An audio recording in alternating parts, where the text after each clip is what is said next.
Give thanks and praise. Hail everyone. Welcome back. Making some adjustments to the Pantheon here. And also a couple addendums. I was incorrect when I said that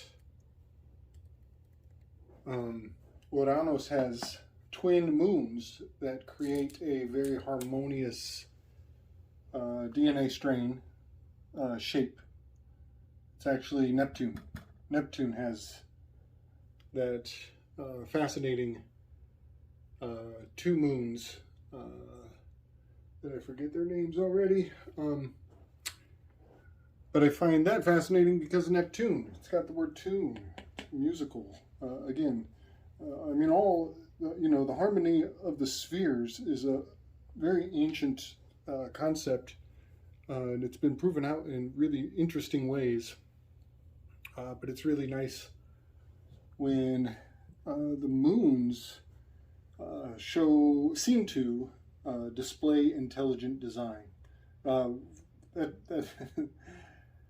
That's belittling it, actually. Intelligent design is probably insufficient.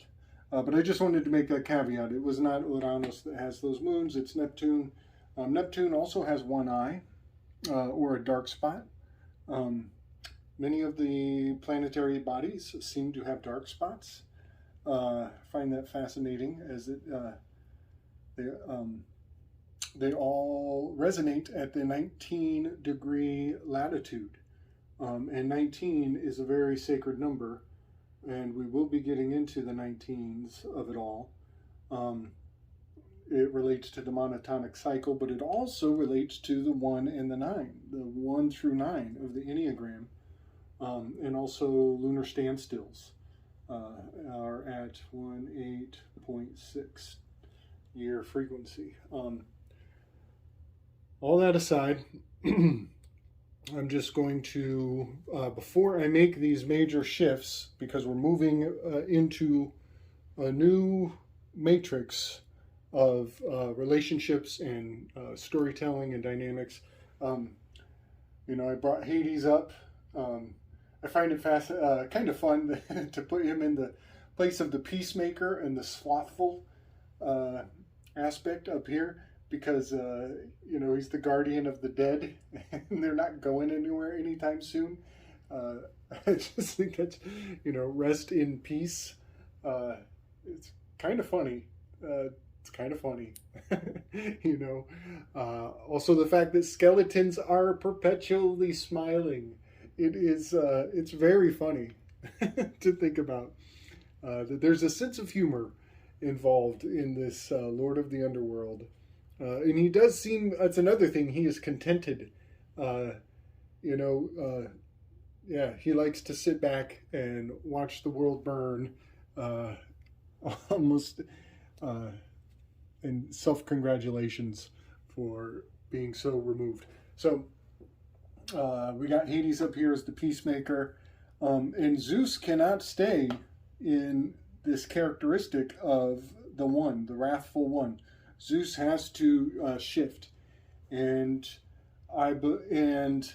as much as I want to put Zeus in this place of Saturn, the challenger, the lustful one, because Zeus is so rapey, he's going to come back here to the station of Jupiter, where Apollo was placed before, disguised as the crow in the story of Typhon invading. So that means Apollo needs to move. And I have a lot of thoughts and possible righteous placements for Apollo, but before I make that adjustment, I want to accentuate how very perfect it is to have Zeus doing this adjustment from the 7 to the 1. And that is because the reason why that is like downright magical has to do with the mathmagical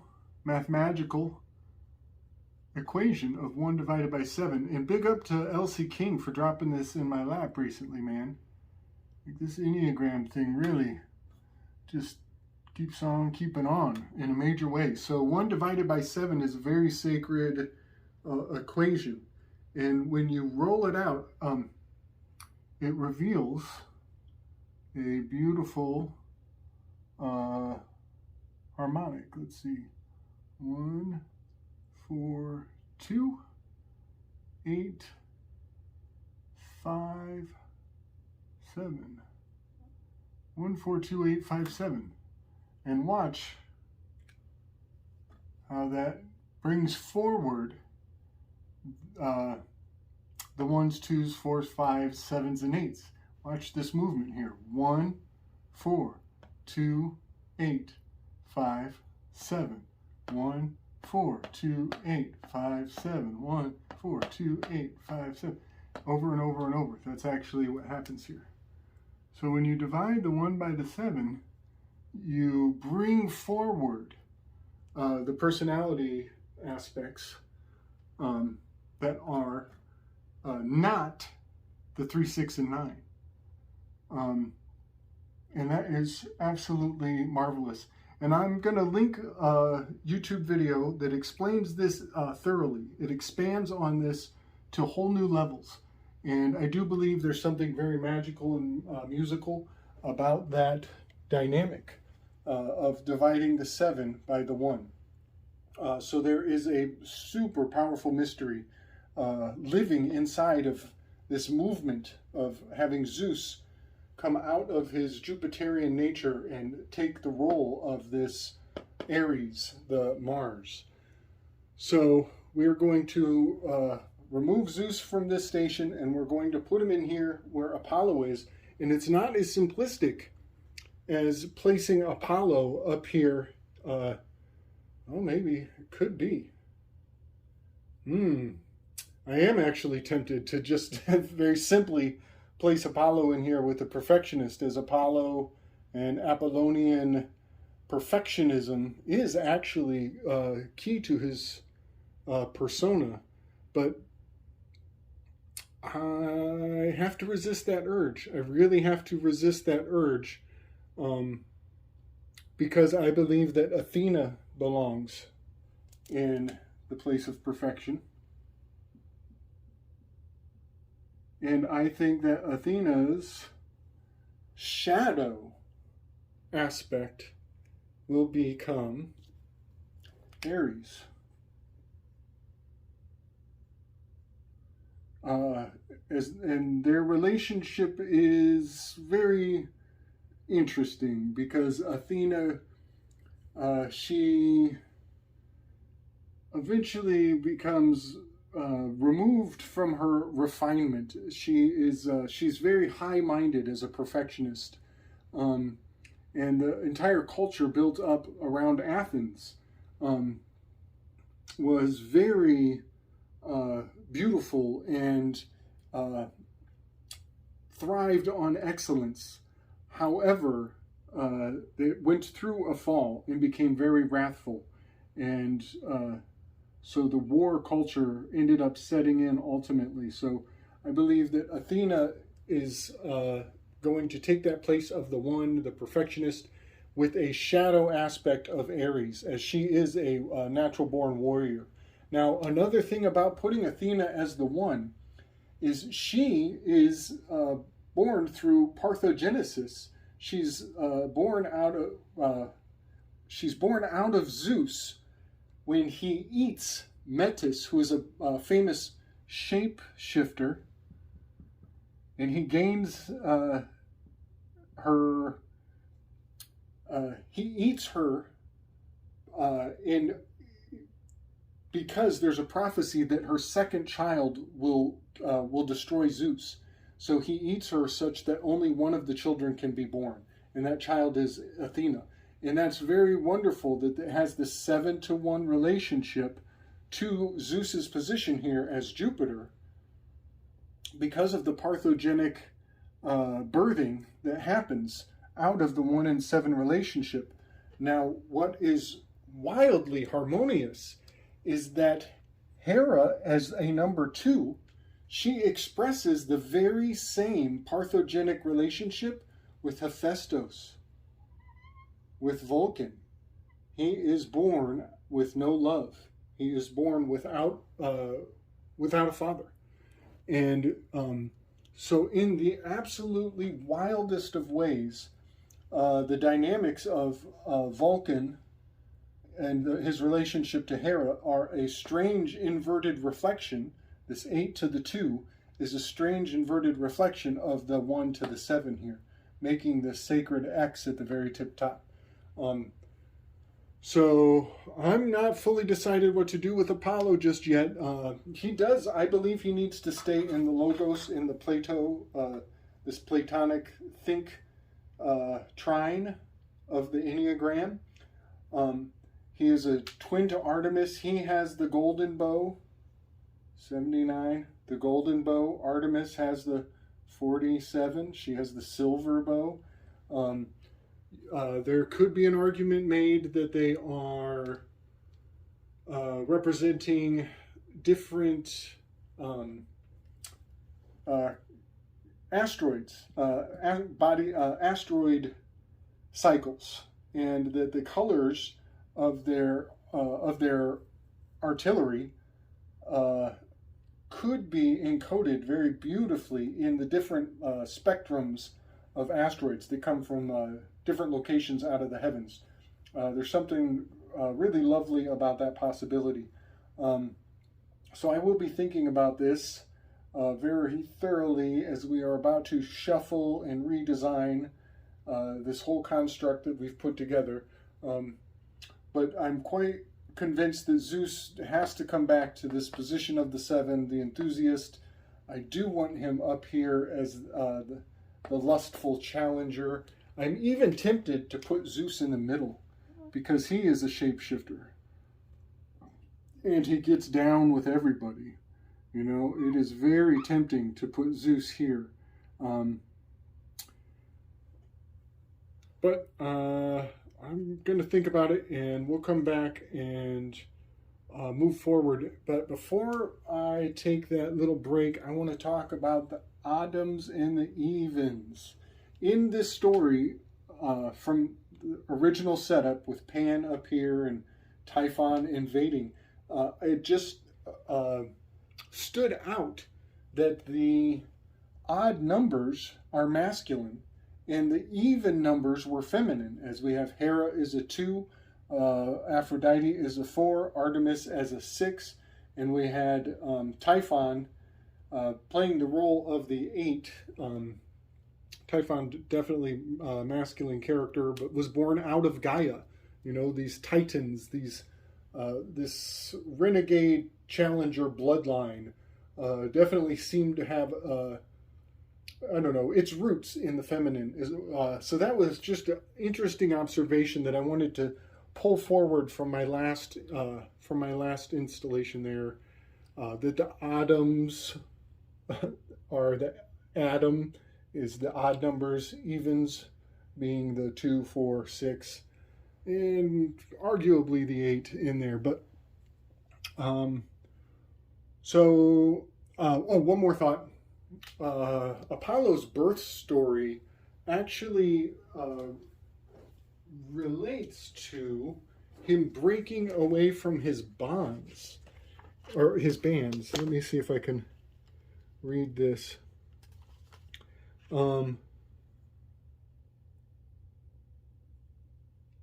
Let's see. Oh, here we go. Yeah, at one point they literally say, as soon as long-hair Apollo had consumed the food and drink, he was fed ambrosia and nectar, he and Artemis at birth, on an island. They were on the run. So their mother is Leto. They were on the run from Python, who was determined to kill Leto before she had her babies, because her babies were prophesied to be destined to kill Python. So they're on an island hiding out, and the 2 babies are born.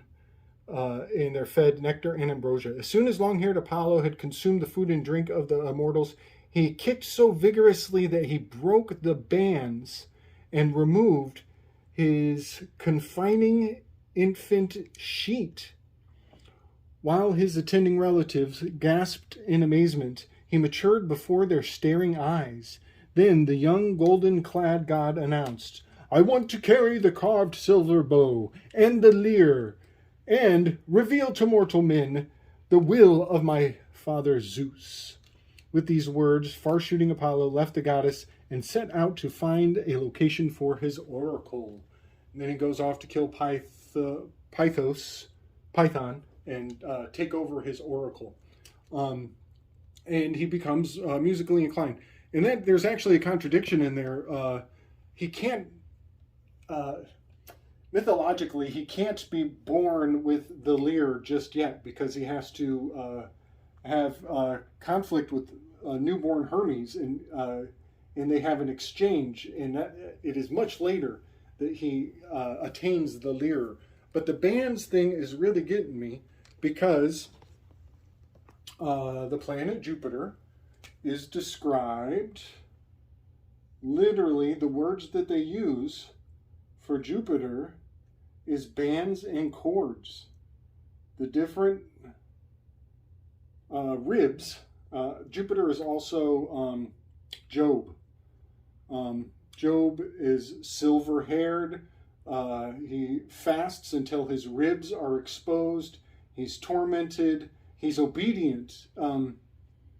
He stays true to the Lord, and that is, and much like a shepherd, Jupiter has this 11-year orbit that gives him harmonic perfection to the 12 stations of the sky. Almost harmonic perfection. Very close to the 12-year to a 12-year cycle, which would just about give him 1 year in each station. But this is why he is the shepherd.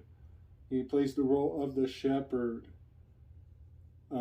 because he's keeping the flock as he spends the exact same amount of time in each station of the high heavens. So yeah, bands and chords are literally how they describe, I forget which it is, but the red stripes are bands and the white stripes are chords. Don't quote me on that, I might be wrong.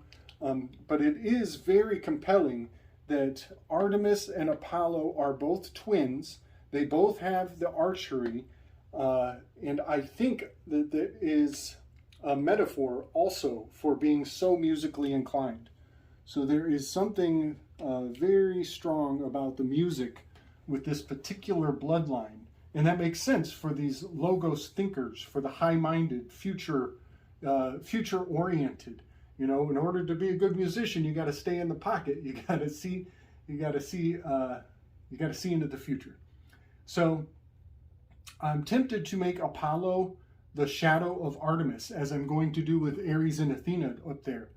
It's very tempting to do that, but it's difficult because of this loyalist aspect. It's kind of standing in my way. Apollo does become revered by men and kind of a master of civilization and society. So in that aspect, he does love to be worshipped. He rewards loyalty. I think that might be where we go with this. And Artemis will be the shadow of that, the fearful one.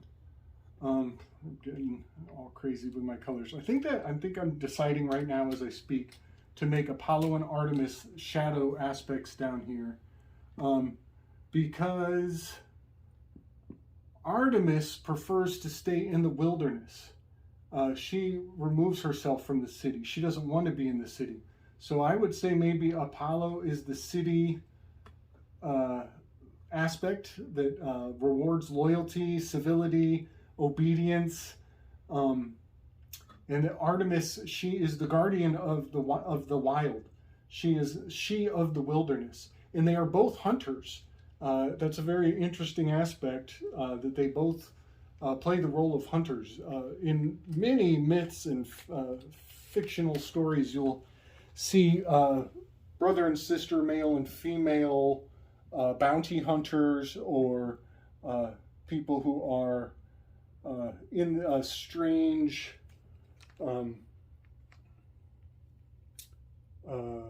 give and take, male, female, good cop, bad cop. That's what I'm thinking. Good cop, bad cop is kind of in play here, having everything to do with loyalty and fear. So I think I've just decided Apollo may drop down to become a 6 as the shadow aspect of Artemis, such that Zeus can fit back into his appropriate association with the number 4, or I'm sorry, with the Jupiter, the planet Jupiter. But one thing that is also gratifying is this: the fact that Athena is born out of Zeus, because one of the greatest mysteries is this: the Great Red Spot, the GRS, Great Reset.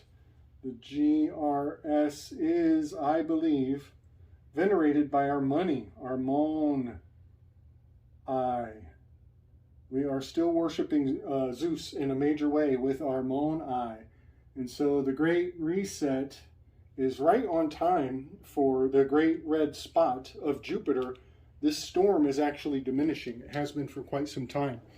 So some adjustments to our Mon I system is probably very much in order. So I just wanted to share some of the process. When we come back, you will see this: Zeus has been put in his place. Athena and Ares will be playing the role of the perfectionist. And I just also wanted to really accentuate the harmony of having Hera give an immaculate conception to Vulcan, and also Zeus giving an immaculate conception across this line to Athena.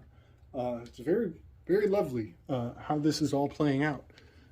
Having a good time with it. I'm going to just pause, so I'll be back in just a sec. Much strength, much wisdom, y'all. All right. The die has been cast. The decision has been made. We are officially bringing in some of the shadow aspects of this pantheon. I'm very excited about putting Artemis and Apollo together under Uranus. I listened to our buddy Davin and some of his production last night. Thank you, Davin. Big up, brother. Love what you're doing. I love what you're doing, man. He's running through the aspects of the zodiac and pursuing the planetary bodies as through history. And man, there's so much to learn. He's like, it's so research rich, and he's doing a great job with production. A lot of envy, got a lot of envy on what Davin's doing, man. He's got that production, he's got the music, he's bringing historical images and books, like very important books, you know. What is it? The ponerology? What is it? Politics and ponerology? I forget. I'm gonna fuck up his whole spiel. Everybody go get some Davin. Big up our brother, big time. He was following Neptune through history. Man, did I learn a lot with that. Hitting it hard. I'm believing that Poseidon, Neptune, is way more important and way underappreciated. So underappreciated in the pantheon. And a lot of what Davin brought forward kind of reinvigorated my verve and enthusiasm for bringing Poseidon forward, because it's going to be crucial in my master thesis here. So not only did Davin give me a lot of more confidence to put Apollo and Artemis here as the 6 with Uranus, but he really supported some of the things I'm going after with Neptune, who we will be calling Poseidon. Neptune and Poseidon, interchangeable. We're going with the name Poseidon to describe this Neptunian aspect. One thing that's interesting about this is that water, the water element. You know, Poseidon is the god of the sea and storms. He's got the trident, which is Neptune is very musical. So there is a musical element here. And Dionysus loves to party, loves to get down. There is drunken debauchery is intrinsic to Dionysus. You know, this is Dionysus Rodman, Dennis Rodman. They love to dress up, have lots of bling, very strong, very strong symbols and signifiers, all leaning into this achiever of the number 3 personality. Something else that that Davin gave me more confidence on with Uranus is the duplicity of Uranus. Uranus has two-faced, you could say, in an interesting way. So my theory on the good cop, bad cop of Apollo and Artemis playing the loyalist and the fear. You know, good cop would be the loyalist, bad cop would be fear. Artemis down here. Also, population.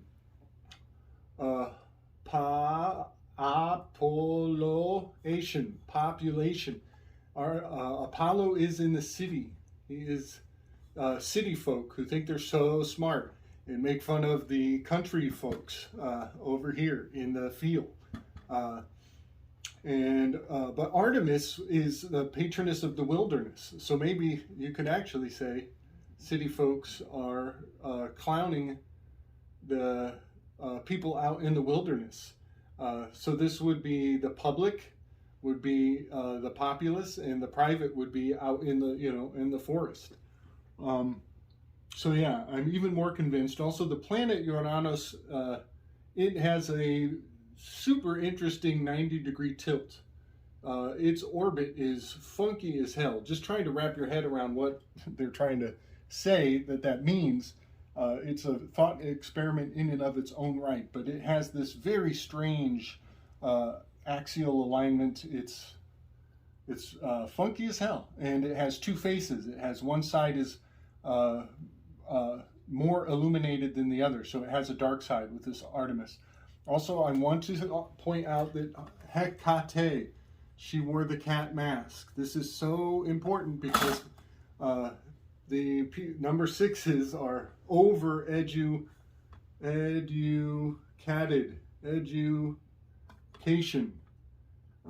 the priest class in Egypt wore the lion skins. Once Hercules had gone through his 12 endeavors, his 12 arduous endeavors, he wore the Cleonian lion skin. He was educated on the full spectrum of all the adventures and all the stories. So that's very strong indicators that Apollo and Artemis, the two twins, should be in this Uranian association. The original name Uranus was a pre-Zeus, pre-Greek pantheon. Before the family came in, it was just Uranus in the darkness. And his story is really relatively mute. It's pretty boring. He was just a tyrant asshole who gave birth to Zeus. So next point I want to bring forward is I'm very stoked about this idea of Athena being the ascended, Aries being the shadow of this station. That would be perfection is Athena, and wrath, Aries is wrathful. And that is very gratifying. That one I'm quite confident of. And again, I hope everybody takes that moment, and I hope I can link it. This video of 1 divided by 7, and it's how it gives birth to the 142,857. 142,857. It's even in, it fulfills the weave of the nature of those stations, and it dances around the 3 6s and 9s. And I think that is strongly substantiated by the fact that Zeus had an antagonistic relationship to the 3 fates. And I'm going to read something that really highlights how the 3 6 and 9s are opposed to, in a very mathematical and mythological way, opposed to the 1 divided by 7s, with the 142,857s. And almost the last thing I want to say, Vulcan is, I'm just going to give up the goods on this, Bill Gates. Bill Gates. And I'm not exalting these assholes by giving them these associations. Don't even think for a second that I'm trying to give them power. I'm trying to pull the legs out from under them. I'm quite sure that when I put the world leaders in their position, I'm quite sure that they know that they are wearing these mantles. And I think that's a power play for what they call full spectrum dominance. They want to dominate the archetypes of our mind. And by pointing out the consistency of the system that they are putting in place, the net that they are trying to capture our consciousness with, I think we gain power and pull it out from their hands. You got to name that demon. To how did that go? To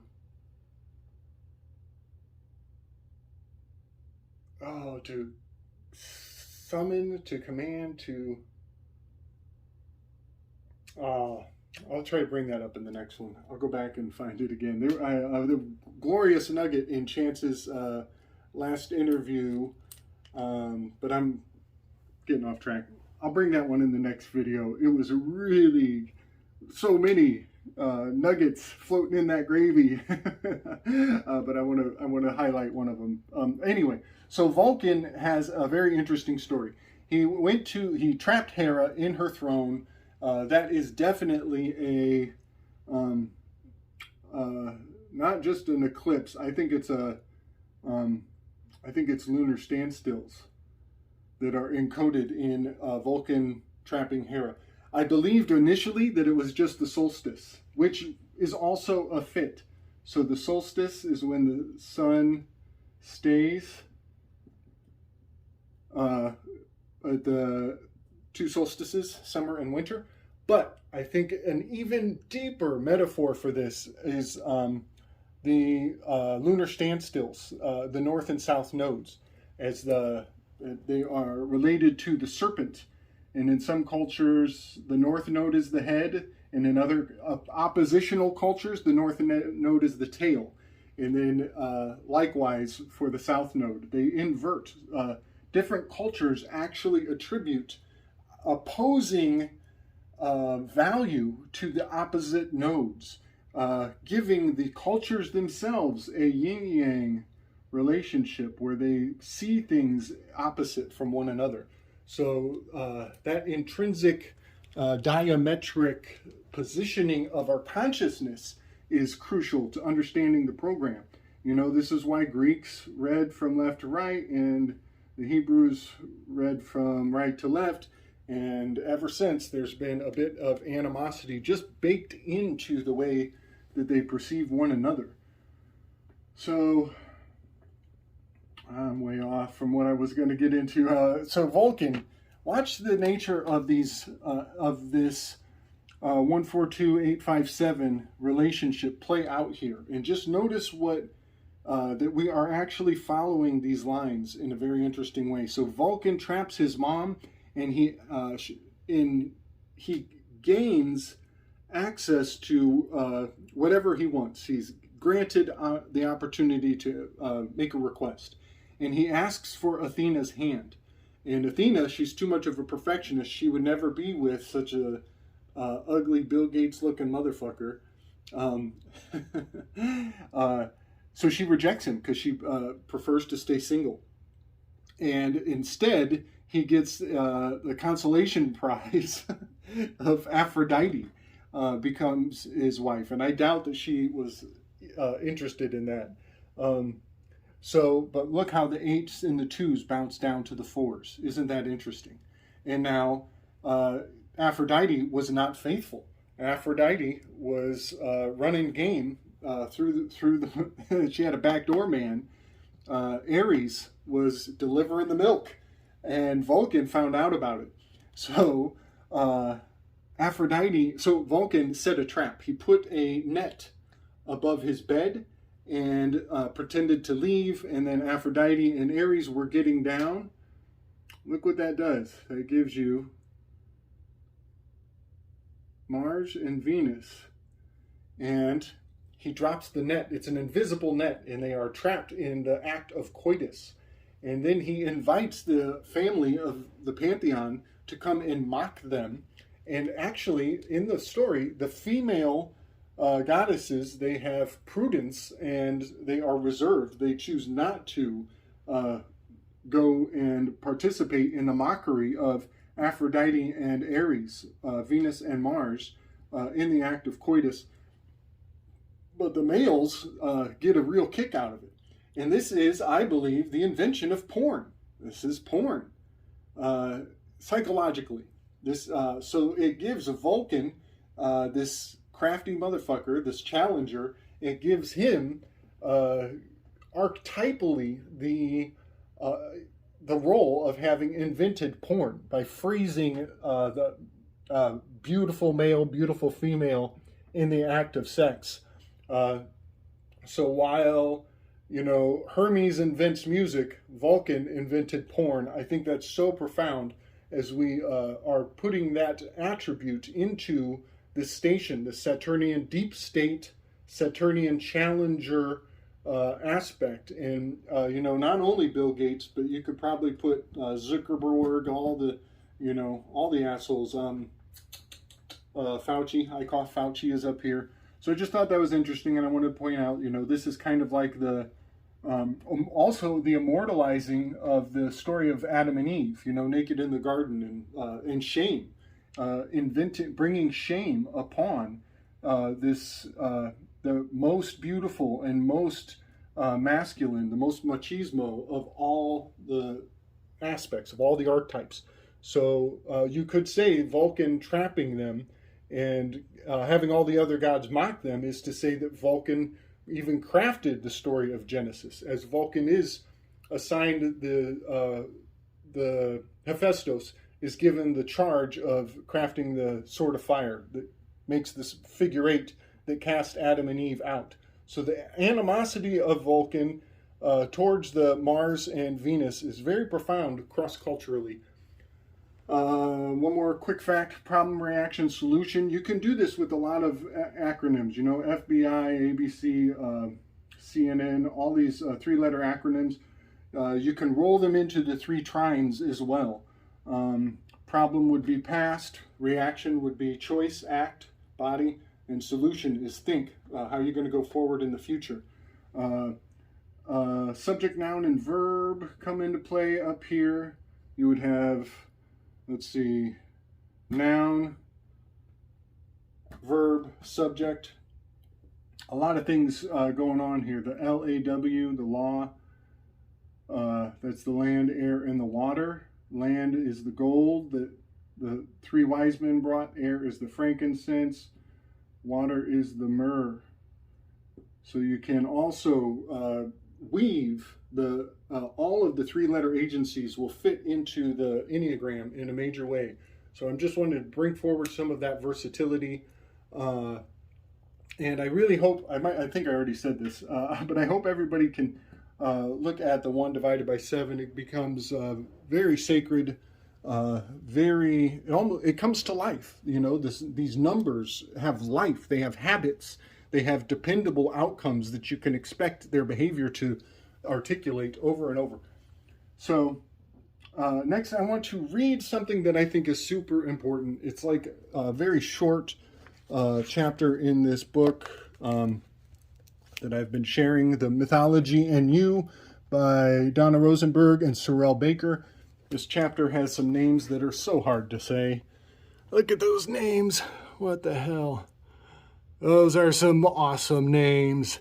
And they seem very casual and almost dismissive about these aspects, but I'm quite sure this is the foundation of what I'm working on here. So I thought I would share it with everybody to ponder in this glorious thought experiment.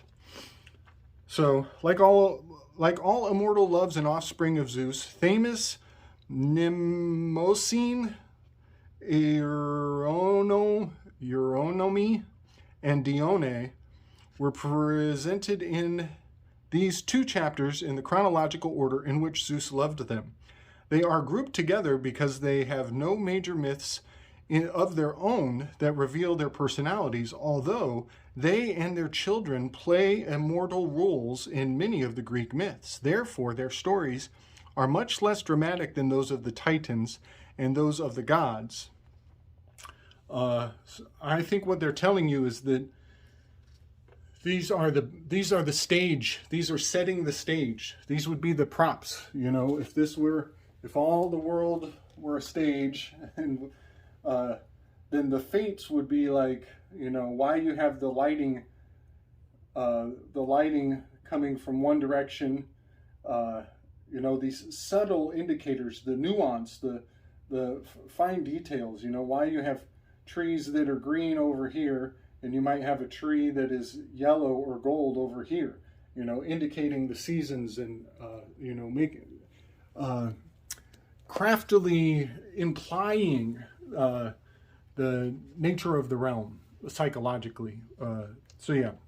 And also, I think these are the ingredients for the Enneagram. The 369 stands out with the three fates immediately. And I also believe that the 142-857s jump to life from this little tidbit. Zeus took the Titan Themis, a daughter of Uranus and Gaia, as his second wife after Mithras. Like her mother, Themis was a prophetess whose knowledge of future events earned her special reverence among the immortals. As Zeus's wife, she appropriately became the mother of the three fates, or moire, meaning parts or portions.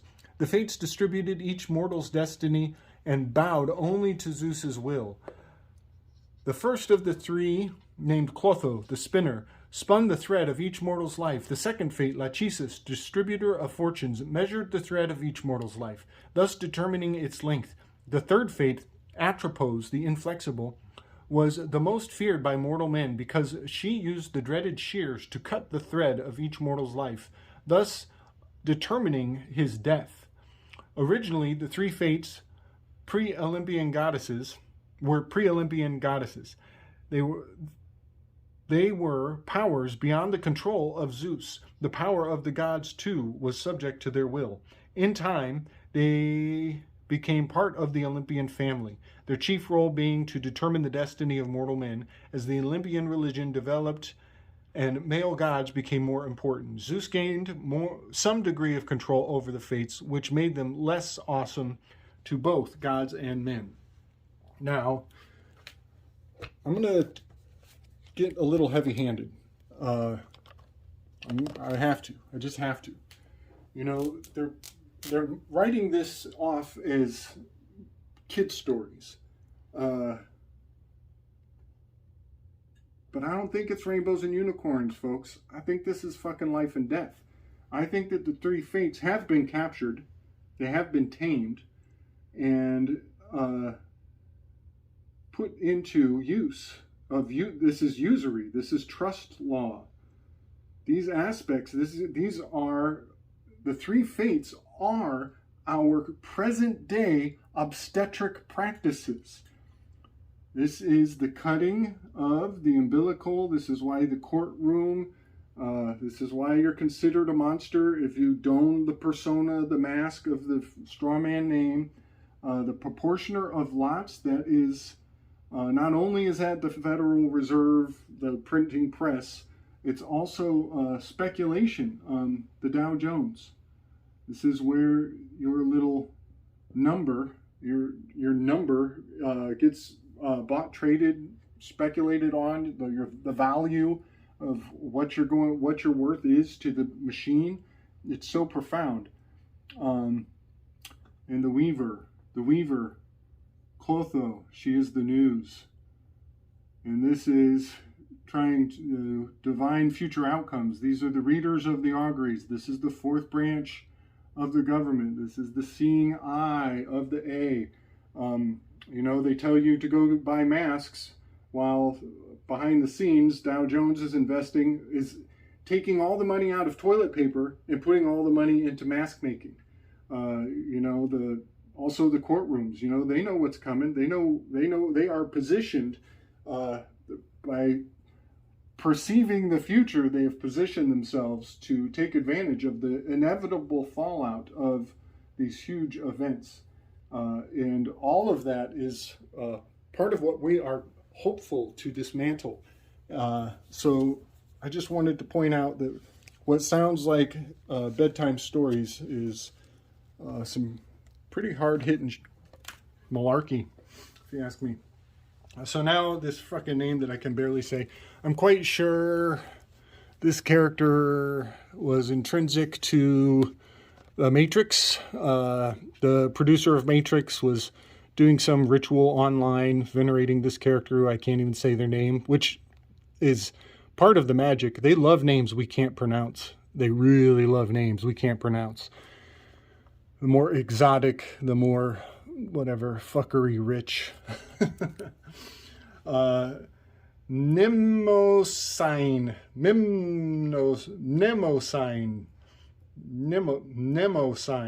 and the Muses. Zeus next loved